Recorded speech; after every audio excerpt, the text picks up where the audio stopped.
provavelmente, né? Constituição.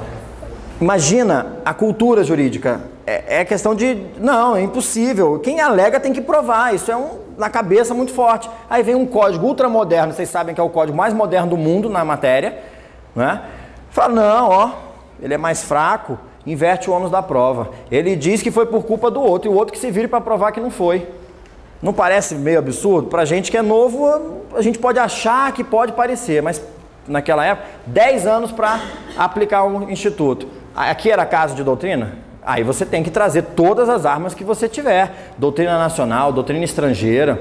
Pega uns acordos, tem uns acordos do ministro Gilmar, no Supremo, quando ele trabalha teses mais inovadoras, ele traz doutrina alemã, francesa, inglesa e constrói a tese, tá? Só lembrando uma observação, não lembro agora de cabeça, mas tem um artigo no código que diz que todo ato processual tem que ser em língua portuguesa, hein? No vernáculo, tá? Aí o latim, como a nossa língua tem origem na língua latina, o latim é tido como uma língua só, para esses efeitos, tá? Agora, claro que a razoabilidade faz com que o juiz, quando você, ao invés de falar devido processo legal, você escreve due process of law, óbvio que o juiz não vai mandar você tradutor juramentado, mas quando você traz documentos, né, documentos estrangeiros, você tem que passar pelo tradutor juramentado. Se você quiser citar uma doutrina estrangeira, coloca aqui a tradução, coloca o original em nota de rodapé, tipo trabalho monográfico, mas não é certo que o juiz vai considerar, tá? Alguns magistrados podem considerar. Ministro Peluso, teve um dia que eu vi um voto dele, num julgamento lá no Supremo, ele desandou a falar italiano enquanto votava. E eu não entendi nada, porque ele é processualista, é mestre, doutor em processo civil, e a gente tem um berço muito forte de direito processual civil na Itália, né? Então, pesquisou, estudou a fundo. Esses argumentos que vêm aqui no voto dele em língua estrangeira tem que estar acompanhado de uma tradução, e ele tem que assinar embaixo, né? Cada página ali do acórdão, depois que for para a publicação, vai estar com um vistozinho dele, tá? A gente evita. Então, lei, só se for lei específica ou aquelas leis que você quer trabalhar uma construção de raciocínio, desenvolvendo em cima de expressões para tentar dar um alcance. Doutrina, se realmente for uma coisa inovadora, porque tem gente, até hoje você pega a petição com páginas e páginas e páginas de Caio Mário, Washington de Barros, para falar de, por exemplo, deixa eu ver uma que eu peguei esses dias, para explicar o que é boa fé, para explicar coisas básicas assim, sabe? Para explicar o que é simulação, o que é um vício de consentimento, páginas e páginas e páginas. Como é que a gente lê isso na hora de trabalhar? Não precisa ser juiz, não precisa ser ministro, não precisa ser nada, basta ser assessor, basta ser o cara que pega o processo primeiro. Você vai passando, Por isso que eu sugiro a vocês separar direito dos fatos. Porque à medida que você vai pegando o processo, isso eu estou falando da prática mesmo, tá? Peguei um processo para trabalhar nele, hoje, vou fazer a minuta de um voto. Ah, esse caso é parecido com aquele que a gente já fez várias vezes. Vocês acham que a gente leu direito? Esse aqui já foi embora. E se tiver tudo embolado? A leitura vai ser dinâmica. Você começou a ler é fato. Ah, direito.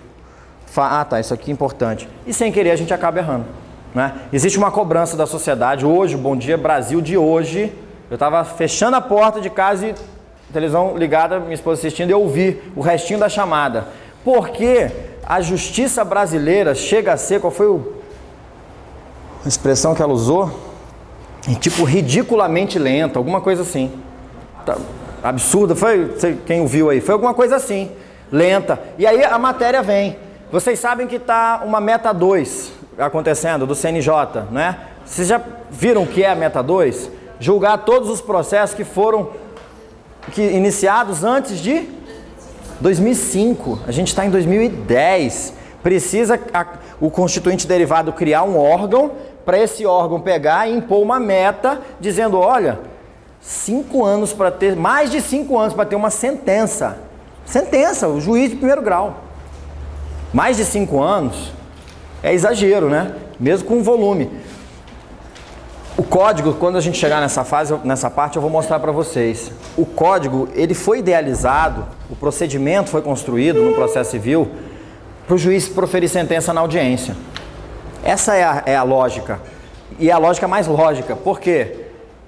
Quando o juiz marca a audiência, ele não já leu a inicial, não já leu a contestação, já leu a réplica, já deixou o processo prontinho para ir para a fase instrutória? Passou a fase postulatória, ele não já conhece as razões das partes? Marcou a audiência. Ele ouve as partes pessoalmente, ouve testemunhas, ouve o perito. A cabeça dele não está pronta para julgar?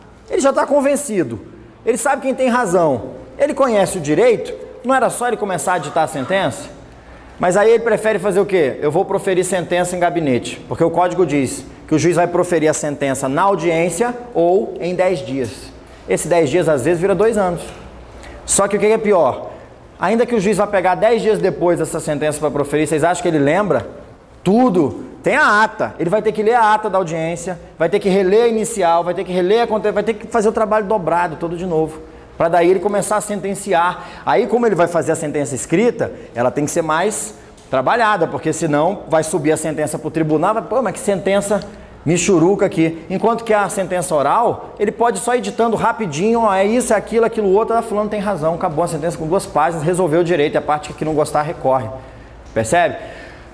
Então, os juízes têm a cobrança social, queremos resultado rápido. Os juízes têm muito trabalho, sem dúvida, os juízes têm muito trabalho, tá? Juízes trabalham de madrugada, essa história que falam na imprensa, juiz não trabalha, isso é conversa fiada. Tá? Eu fui criado por juízes, tanto pai como padrasto, quanto padrinho, e todos eu vi trabalhando de madrugada. Todos, todos. Eu voltava da balada de madrugada, 3h30, 4h30 da manhã, meu pai estava fazendo habeas corpus no computador. Eu lembro disso. Tá? Meu padrasto até hoje, às vezes acorda de madrugada e fica trabalhando. Por quê? Eles têm que dar resultado. Eles têm que dar resultado. Poucos juízes, muito processo, muita cobrança social. E a mídia ainda fica, né, iludindo, colocando a população contra o judiciário. Nesse clima, vocês acham que a gente tem espaço aqui para ficar páginas e páginas e páginas?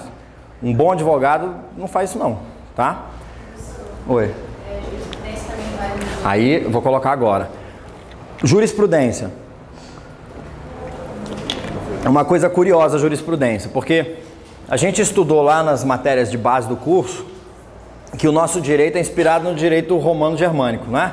Nós somos adeptos da família da civil law, diferente da common law. Qual é a diferença básica? Fonte primária de direito. Qual é a fonte primária do direito na common law? A jurisprudência. Não é? A atividade do juiz é que cria o direito. Na civil law é a lei. Agora, pergunto para vocês, no Brasil, o que é mais forte, a lei ou a jurisprudência? Não era para a gente ter dúvida para responder, é a lei, já que nosso modelo é do civil law. Mas na prática, se você tem Supremo e você tem STJ, TST e TSE, ou seja, tribunais que têm a competência originária de, em matéria recursal, aliás, de uniformizar a interpretação do direito em todo o território nacional, esses tribunais eles têm poder para pegar o artigo da lei que diz A é igual a X e dizer que A é igual a Z. E é isso que vai valer. Direto você pega a súmula no STJ que vai exatamente contrária à afirmação literal da lei. E qual é a fundamentação? Não, que nesse caso a interpretação literal não alcança a vontade do legislador.